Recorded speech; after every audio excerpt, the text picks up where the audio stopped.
Halo, selamat pagi sahabat profesional Indonesia.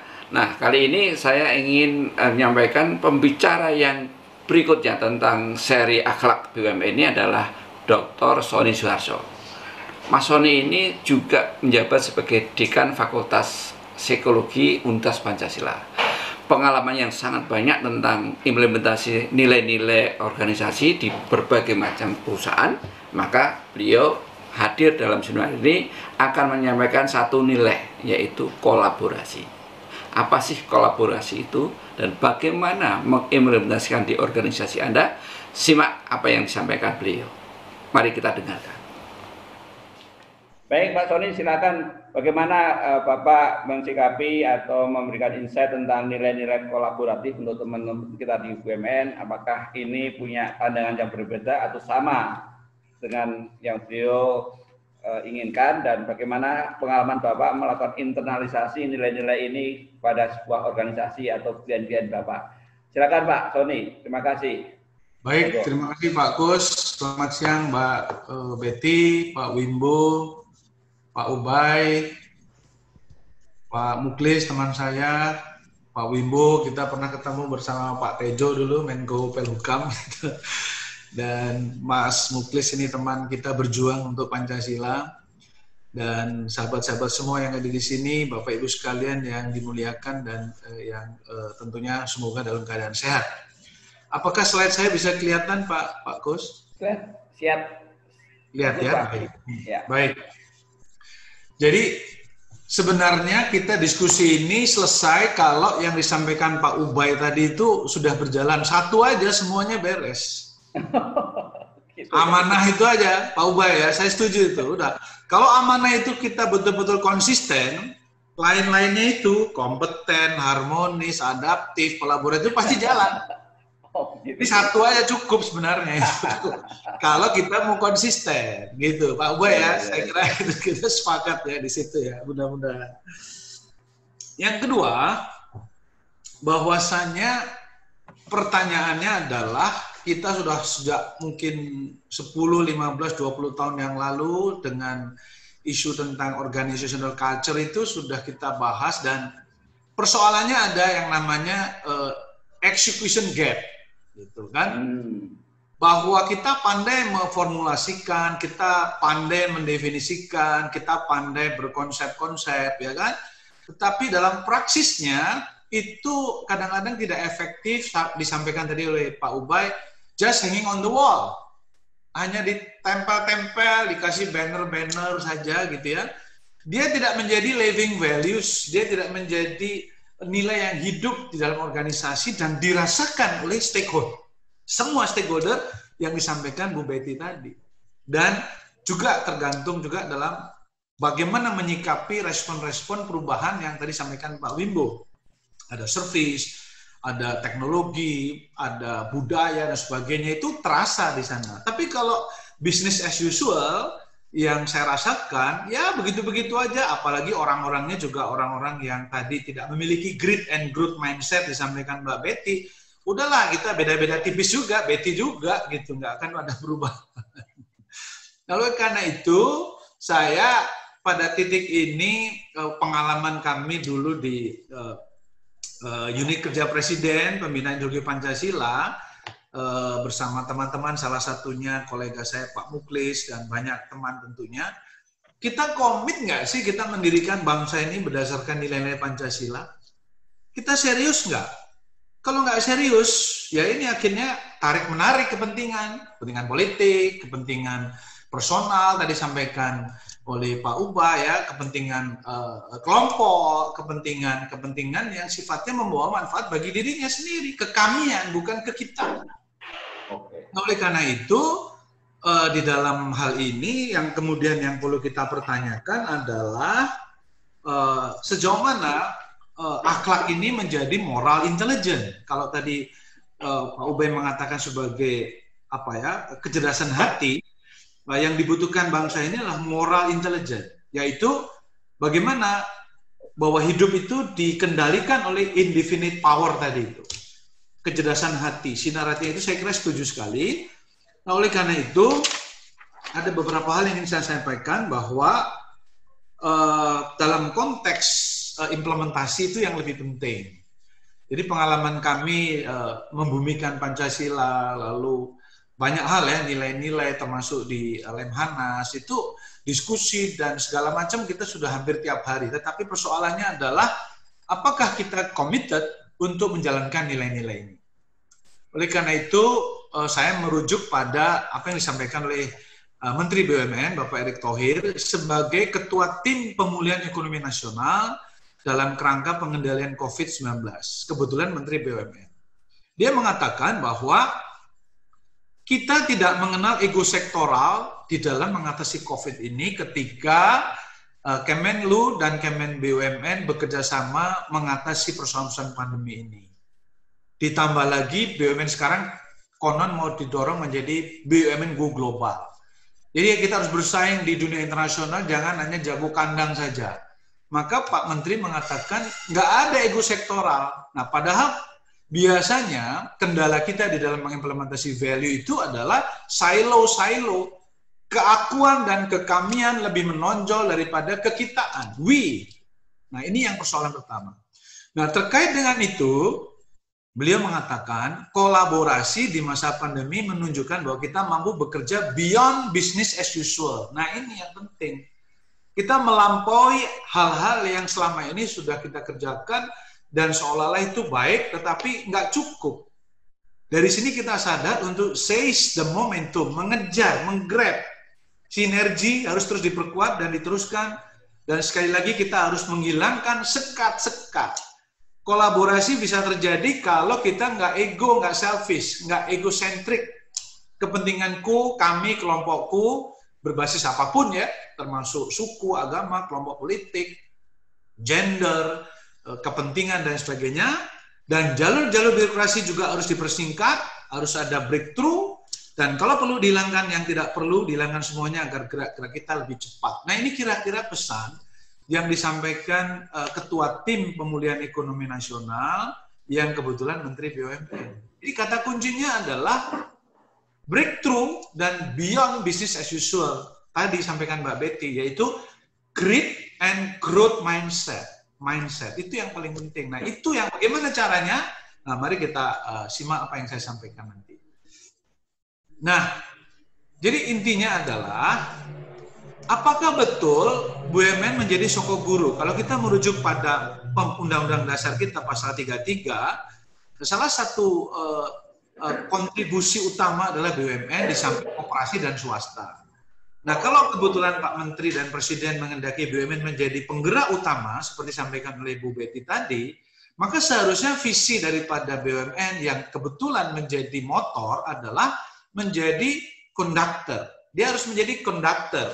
Dia harus menjadi dirigen untuk sebuah orkestra bersama kita untuk mengatasi pandemik ini yang akan turun sampai minus 7% pertumbuhan dan juga menghadapi globalisasi serta kita bisa merambah. Semua sedang di resetting jadi nol. Nah, kesempatan kita untuk kita jumping, kita quantum leap untuk menjadi BUMN yang go global. Dan kontributor utama pemulihan ekonomi nasional. Bagaimana peran ini? Apakah akhlak bisa mendukung, mendorong pencapaian visi yang saya buat ini? Ini visi saya ngarang-ngarang sendiri nih, Pak Gus. Sehingga BUMN menjadi satu klaster yang menjadi benchmark dan menjadi lokomotif bagi usaha swasta dan koperasi lainnya untuk memberikan services dan teknologi yang unggul dalam layanan dan kinerja. Kalau itu terjadi, maka akhlak menjadi berfungsi. Tapi kalau itu tidak terjadi, artinya values itu dikaitkan dengan performance. Kalau tidak, maka value just hanging on the wall. Hanya diskusi-diskusi aja di ruang-ruang kelas, di web seminar, ya kan? Tetapi tidak dirasakan oleh stakeholder. Oleh karena itu, maka kata kuncinya adalah mengimplementasikan nilai-nilai budaya kerja yang menjadi pegangan bagi setiap jajaran institusi dalam mewujudkan visinya itu. Nah, maka untuk mencapai visi itu, Menteri BUMN sudah memberikan 5 prioritas program kerja Kemenlu yang saya ambil dari websitenya, yaitu inovasi model bisnis, pengembangan talenta, nilai sosial ekonomi untuk Indonesia dan ekonomi dan sosial, kepemimpinan teknologi dan peningkatan investasi. Pertanyaannya, di mana akhlak itu berperan? Kalau 5 prioritas ini program kerjanya, lalu di mana? Apakah dia menjadi inserting di setiap proses ini? Jadi dia hidden, ya, dia dalam membuat inovasi model bisnis di situ ada akhlak, dalam kepemimpinan teknologi ada akhlak, dalam menciptakan nilai ekonomi dan sosial Indonesia ada akhlak, peningkatan akhlak dan pengembangan talenta tentunya harus berbasis akhlak. Nah, ini yang ada mislink yang menurut saya perlu kita diskusikan, terutama dengan Menteri BUMN dan mungkin para wamennya juga, bagaimana melingkagekan antara apa yang dicita-citakan ini atau prioritas dengan nilai-nilai akhlak yang tadi sudah kita bahas. Oleh karena itu yang paling penting adalah bagaimana membangun sebuah key behavior yang bisa diobservasi. Contohnya, bagaimana pola hubungan, pola komunikasi tadi sampaikan Mbak Betty. Sebelum akhlak, orangnya jutek, ya kan, nggak mau ramah, nggak mau adaptif, cuek, bebek. Setelah ada akhlak, ternyata orang BUMN senyumnya sekarang luar biasa, lu komunikasinya top, mau mendengarkan kritik, nggak ego sektoral. Nah, berarti ada akhlak insight. Kalau di komputer ada Sony Insight atau Core 2, Core 3, Core 5 Insight. Nah, setelah disuntikkan akhlak, perilakunya berubah nggak? Kalau nggak ada perilaku berubah ya sama saja. Lalu norma-norma standar aturannya berbasis nilai nggak? Artinya setiap kebijakan yang dibuat oleh Kemenekbud atau BUMN harus merujuk, kalau dalam undang-undang atau kebijakan itu ada konsiderannya ke akhlak nggak? Misalnya membuat kebijakan untuk protokol kerja BUMN itu sesuai dengan akhlak nomor berapa sih? A-nya, K-nya, atau apanya. Jadi setiap kebijakan ataupun yang dalam policy making itu roh akhlak itu menjiwai nggak? Sama dengan kita di Indonesia ini. Kita buat undang-undang, kita buat peraturan, tapi roh Pancasilanya ada nggak? Lepas. Nah, harusnya dalam setiap undang-undang itu ada roh Pancasilanya. Ini sila keberapa nih? Sila keempat, sila ketiga, sila kedua, sila ke-1. Nah, yang paling sulit adalah yang tidak tampak, yang sulit diobservasi tadi. Contoh, kalau ada insan BUMN yang nggak mau berakhlak, dalam arti akhlak yang tadi kita diskusikan, ada sanksinya nggak? Kalau dia punya keyakinan lain, katakannya keyakinannya nggak akhlak, mungkin keyakinan namanya Sontoloyo misalnya gitu. Kita sebut aja keyakinannya, saya keyakinan Sontoloyo. S-nya mungkin apa, O-nya apa, itu ada sanksinya nggak? Kalau enggak, berarti, oh nggak apa-apa kok, saya nggak akhlak juga boleh-boleh aja kok di tempat ini. Nah, itu harus tegas di dalam implementasinya. Nah, terkait dengan yang tadi sudah didiskusikan, ya saya tadi membaca tadi malam itu, ada kritik. Pertanyaan pertama adalah, ini key behavior, ini key success factor atau core value? Itu dari akademisi kan harus mengkritik Pak Bos, ya kan? Memberikan, ya kan? Kita memberikan masukan ya dalam bahasa akademik kita harus men-challenge kan gitu. Pertanyaan, kompeten itu value atau kata benda atau orang? Kompeten, ya kan? Dalam bahasa kita di ARD, orang itu kompeten. Soft skill, ya soft kan? skill. Soft kompeten, ya kan? Atau soft kompeten. Itu bukan value. So kritiknya adalah apakah tetap mau kompeten atau kita ganti misalnya misalnya kerja tuntas. Value-nya adalah kerja tuntas. Kerja itu jangan nanggung, kerja itu karena isinya sama, termasuk meningkatkan kompetensi. Sehingga ini adalah satu masukan, apakah kompeten itu adalah noun, ya kan, atau dia value. Itu. Kemudian kita bicara soal kolaboratif, ya kan? Kolaboratif itu hasil karya kerja, ya kan, atau value.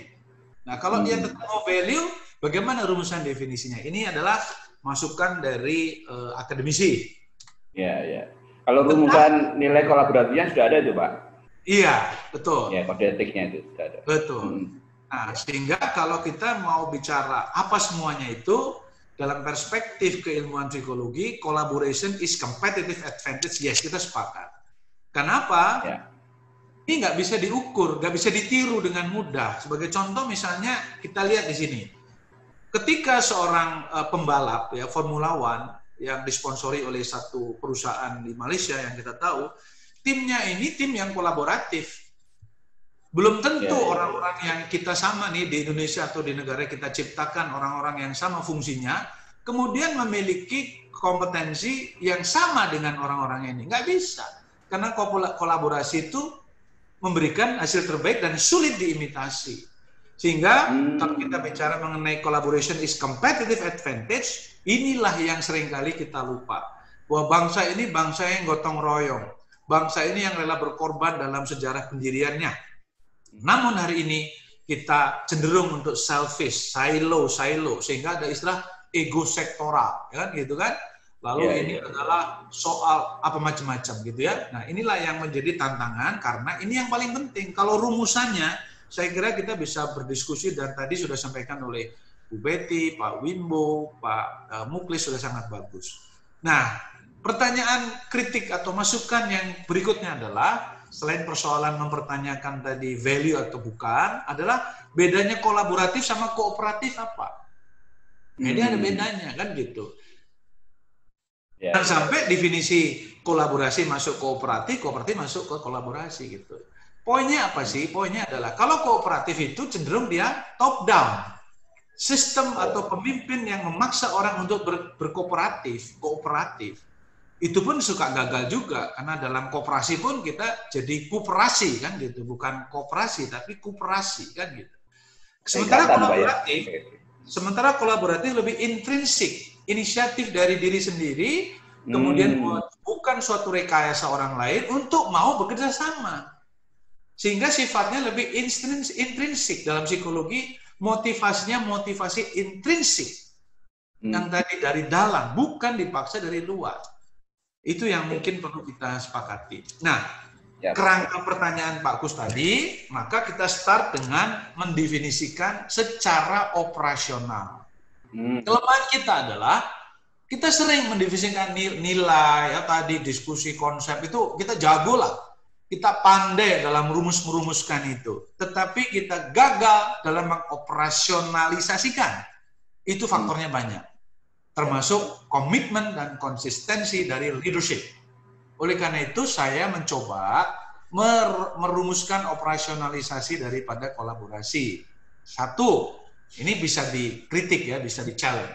Kolaboratif adalah memiliki inisiatif karena sifatnya intrinsik, inisiatif untuk bertindak dengan mengajak rekan kerja. Yuk kita ini yuk kayaknya ada masalah nih. Contoh tadi Pak Wimbo ya gitu, soal kereta api. Dulu karena kami di Pancasila ini Pak Wimbo, itu setiap hari ngelihat itu penumpang kereta api ada di atas gerbong itu, aduh mengerikan sekali. Zaman-zaman dulu ya. Tiap hari. Pendekatannya ada yang pakai setrum, ada yang dikasih disemprot air, ada yang ditembakin macam-macam, gagal. Tetapi ketika masuk dalam kesisteman, di mana setiap orang harus mengikuti sebuah aturan, bahkan hari ini bisa dikatakan penumpang komuter lain itu justru lebih adaptif terhadap sistem ketimbang kita yang punya mobil di jalan tol. Kita masih marah-marah itu kalau udah pakai itu, nggak ada orang kita marah-marah kan gitu. Unit kerja lain, sesama BUMN, sinergitas, kementerian lembaga, dan atau masyarakat guna mencapai hasil terbaik. Nah ini tadi, terbaik ukurannya apa? Yaitu mewujudkan alinea keempat pembukaan Undang-Undang Dasar 45. Karena apa Pak Gus? Saya lihat di semua BUMN hari ini, nggak ada visi. Kalau kita lihat Kementerian BUMN nggak punya visi, saya buka visinya apa? Nggak ada. Ternyata memang menteri nggak perlu ada visi, yang boleh ada visi adalah presiden. Maka seluruh kementerian harus merujuk pada visi presiden. Nah, kalau kita lihat hari ini nggak ada itu, saya mana visinya BUMN ini, Kemenek BUMN nggak ada. Nah, mudah-mudahan saya salah sehingga nanti kita bisa koreksi. Nah, dalam penjabarannya kode etik dan kode perilaku kolaboratif itu tadi ya bersinergi, ya kan, lalu pemanfaatan sumber-sumber, jadi resources sharing, ya, resources bagi resources, lalu terbuka. Nah ini kata kuncinya apa? Egonya ini loh. Jangankan kok antar BUMN atau kita lah ya kan, satu fakultas saja gitu yang saya pimpin. Dengan fakultas lain kita bersaing, ya kan? Satu bagian aja dalam satu organisasi, hanya pinjam mobil aja bilangnya nggak bisa, lagi dipakai, padahal mobilnya yang nganggur. Padahal teman lain, ya kan? Padahal teman lain ada penting itu, mau ke nasabah atau ke klien. Yang begitu-begitu. Ini jadi mindsetnya dulu yang mesti dirombak nih. Bener nggak sih? Kita serius nggak kita mau menjalankan ini? Kalau enggak, ya sudah kita sering begini-begini ini kan, tapi ya sudah. Tapi yang penting adalah komitmen dari pimpinan sudah oke. Lalu tugas kita membantu mengimplementasikan. Nah, setelah mendefinisikan, kita harus mendefine perilaku utamanya. Apa sih key behavior-nya? Karena semua nilai kalau tidak bisa diukur dalam perilaku, dia akan hilang, menguap, dan sudah jadi omong-omongan saja.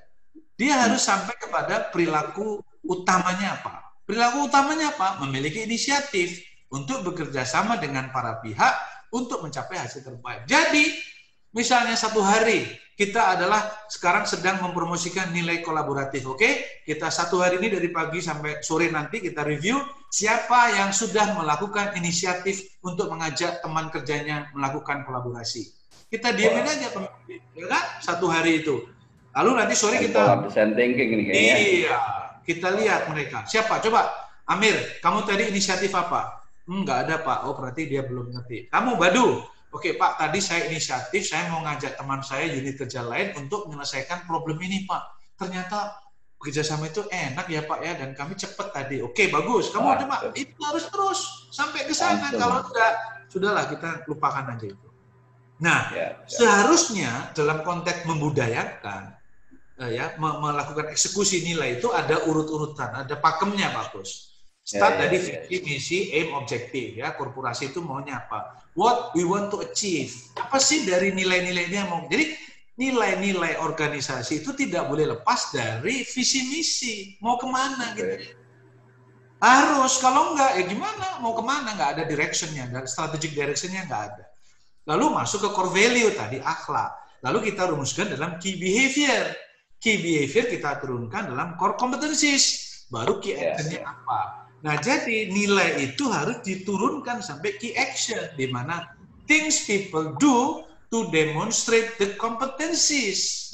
Gitu loh. Jadi larinya ke core competencies juga, yang mungkin sudah dirumuskan oleh BUMN kita atau Kementerian BUMN, pasti sudah ada. Nah, tapi alignment-nya ini yang penting. Jadi kalau mobil itu spuringnya nih Pak, roda depan sama belakang itu alignment nggak, spuringnya jalan nggak, sama nggak?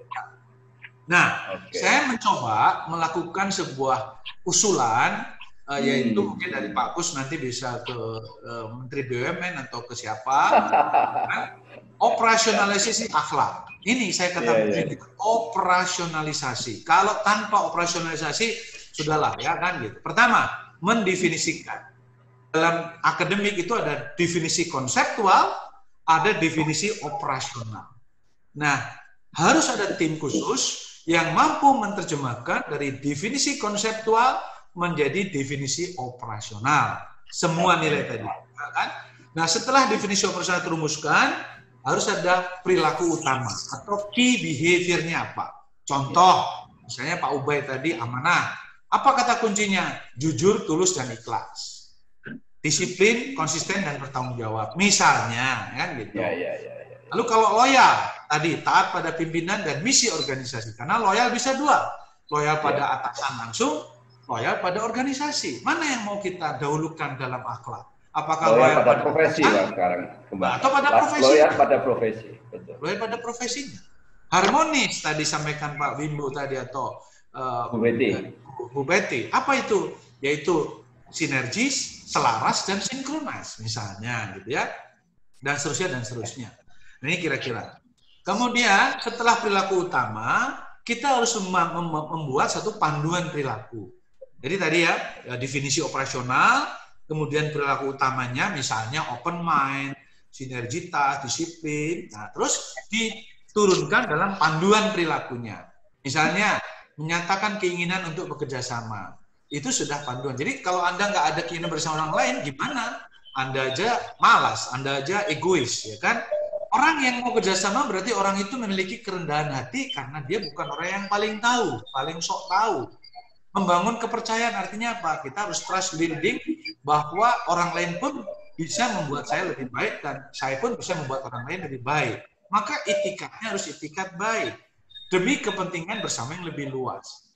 Menepati janji, patuh. Jadi setelah definisi perilaku utama, lalu kepanduan perilaku sampai ke contoh-contoh perilaku. Jadi ada 4 tahap. Definisi operasional, perilaku utama, panduan perilaku, dan sampai contoh perilaku. Misalnya, coba hari ini tadi kamu ngapain sih? Iya Pak, tadi saya sama teman, tadinya kita sama-sama mau ke luar kantor, dia mau ikutan, jadi kita bareng Pak. Jadi saya yang kerja dulu, terus saya mampir, terus selesai kita jemput-jemputan, terus kita balik kantor Pak. Ternyata oke juga. Nah, berarti kamu udah menerapkan perilaku kolaboratif. So, we are what we repeatedly do. Kita adalah perilaku orang yang melakukan pengulangan-pengulangan atas nilai-nilai yang kita sepakati. Mengapa? Ya kan, mengapa agama hari ini begitu kuat merasuk pada setiap penganutnya? Kenapa? Karena setiap hari diulang. Yang Islam tiap sholat 5 waktu, yang Kristen mungkin ke gereja, yang Hindu mungkin ke pura, yang ini terus. Nah, so we are excellent. So it's not an act but an habit. Bagaimana menjadi habituasi, menjadi habit? Itu persoalannya adalah leadership. Leadership harus menjadi role model. Leadership harus memberi contoh panutan atas yang disepakati sebagai akhlak tadi. Lalu dalam praktek psikologi bagaimana ini diwujudkan supaya BUMN menjadi living values, akhlak menjadi living. Maka dalam teorinya kita harus membangun satu change agent. Mulai dari change leader, pimpinannya harus committed, lalu di layer tengah mungkin change champion, sampai ke change agent, dan setelah orangnya dibentuk, kita membangun sistem atau kelembagaan.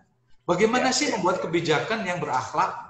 Bagaimana sih sebuah proses pengambilan keputusan yang berakhlak? Bagaimana sih membuat peraturan yang berakhlak sehingga roh akhlak itu menjiwai seluruh decision making daripada seorang leader. Ditambah lagi, nah kalau bisa masuk ke performance management system. Jadi nanti dinilai setiap setahun 2 kali. Siapa yang sudah menunjukkan perilaku akhlak itu excellent, berarti ada bonus misalnya atau promosi.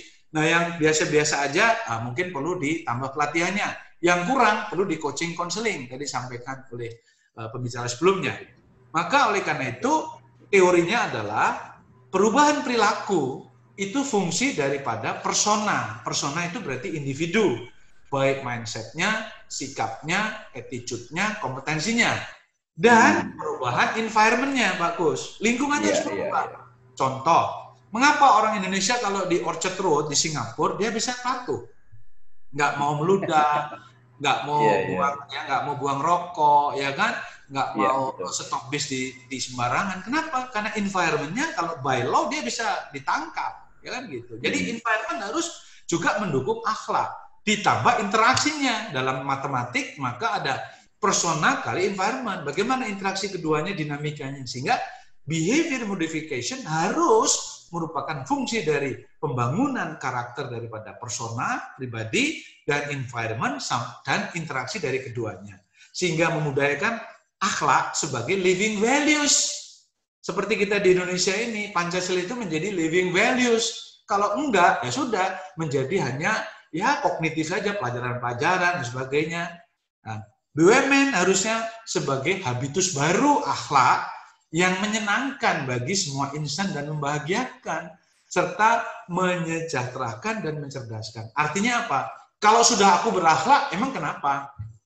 Kalau nggak ada benefitnya, akhlak sama nggak berakhlak sami mawon buat apa? Nah, oleh karena itu, ketika seseorang atau organisasi sudah menerapkan living value akhlak itu, perlu dia harus happy, dia harus psychological well-being, dia harus welfare, dan mencerdaskan. Artinya apa? Dia juga tidak seperti silo-silo yang ditutupi oleh pengetahuan yang itu seperti kata dalam tempurung, tapi dia bisa berkolaborasi dengan rekan kerja, dengan BUMN lain, bahkan dengan di luar negeri, di global. Oh, dunia itu begini luas toh. Ternyata kalau kita ini cuma jago kandang, maka kita harus kolaborasi dengan Amerika, kolaborasi dengan Cina, kolaborasi dengan Arab, suat gitu loh. Kalau kita paradigmanya seperti itu, tentu kita akan mempercepat pemulihan ekonomi menjadi go global. Nah, Okay. saya kira itu tadi sebenarnya mau menyinggung soal loyal, tapi mungkin sudah ada Pak ini ya, jadi saya nggak perlu. Baik. Terima kasih Pak Gus, mudah-mudahan berkenan. Assalamualaikum warahmatullahi wabarakatuh. Salam Pancasila Merdeka.